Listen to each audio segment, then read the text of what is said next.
Class. मैं हूँ ताबिता और आप सबसे मिलकर बहुत खुशी हो जाती है। जैसे मैं 12th बोलती हूँ ना, मेरे चेहरे पर एक स्माइल आ जाती है और आज तो स्माइल करनी भी चाहिए क्योंकि बहुत सारे टॉपिक आप लोगों के डिलीट हो गए हैं। वैसे 11th के ज़्यादा हुए as comparative to 12th class, तो 12th क्लास के साथ ना थोड़े से नाइंसाफ़ी हो गई है, बहुत कम टॉपिक डिलीट करे हैं।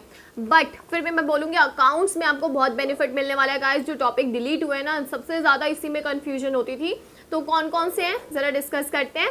देखो, एक तो है आपका स्टार्टिंग से एडमिशन ऑफ अ पार्टनर, यानी कि जो लोग ये सोच रहे थे कि एनपीओ डिलीट होने वाला है, तो भाई एनपीओ नहीं डिलीट हुआ। एडमिशन ऑफ अ पार्टनर में आपका एडजस्टमेंट ऑफ कैपिटल अकाउंट, यानी कि दो एडजस्टमेंट होती थी कैपिटल अकाउंट की, ओल्ड पार्टनर के बेसिस एंड न्यू, डिलीट हो गया है। And preparation of balance sheet, यानी कि आपको एडमिशन की बैलेंस शीट भी बनाने की ज़रूरत नहीं है। इसके अलावा रिटायरमेंट एंड डेथ में क्या डिलीट हुआ है, इसमें आपका रिटायरमेंट में एडजस्टमेंट ऑफ कैपिटल अकाउंट, तो रिटायरमेंट में बहुत 5 केसेस थे रिटायरमेंट में कैपिटल अकाउंट के, तो वो भी डिलीट हो गया है। तो आपको रिटायरमेंट के भी केसेस करने की ज़रूरत नहीं है कैपिटल एडजस्टमेंट के। Preparation of loan account of the retiring partner, loan account भी रिटायरिंग पार्टनर का बनाने की ज़रूरत नहीं है भाई, सबसे ज़्यादा कैलकुलेशन उसमें होती थी।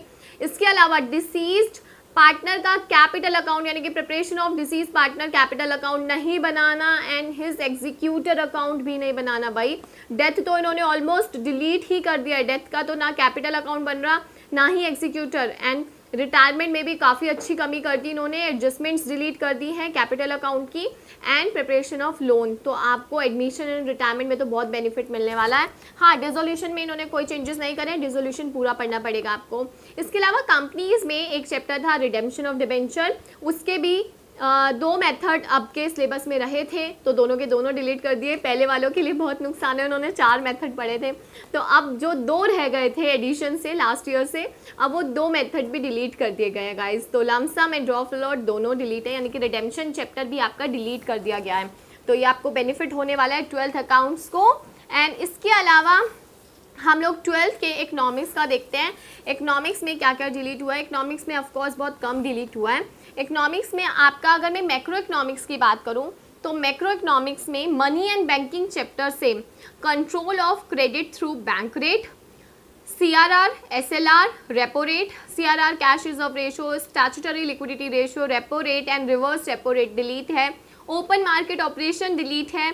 मार्जिन रिक्वायरमेंट डिलीट है। फिर हम आते हैं next balance of payment chapter में, जिसमें बैलेंस ऑफ पेमेंट डेफिशिएट का मीनिंग डिलीट है। Determination of exchange rate in a free market delete है। एंड उसके बाद unit 7 current challenges facing Indian economy, इसमें से growth of education sector in India deleted है गाइस। और ऑल्टरनेटिव फार्मिंग में ऑर्गेनिक फार्मिंग हमारा डिलीट हो गया है। एंड इंफ्रास्ट्रक्चर टॉपिक में हमारा एनर्जी डिलीट हो गया है। जो एनर्जी बहुत बोरिंग सी थ्योरी लगती थी, वो भी डिलीट कर दी गई है। तो ये आपके इकोनॉमिक्स में चेंजेस आए हैं एंड अकाउंटेंसी में। तो ऑल दी बेस्ट गाइस, जो जो डिलीट है उनको बिल्कुल मत पढ़ना, देखना भी मत, और जो आ रहे हैं उनको बिल्कुल भी छोड़ना मत, अच्छी तरीके से पढ़ना। तो बाय बाय, टेक केयर।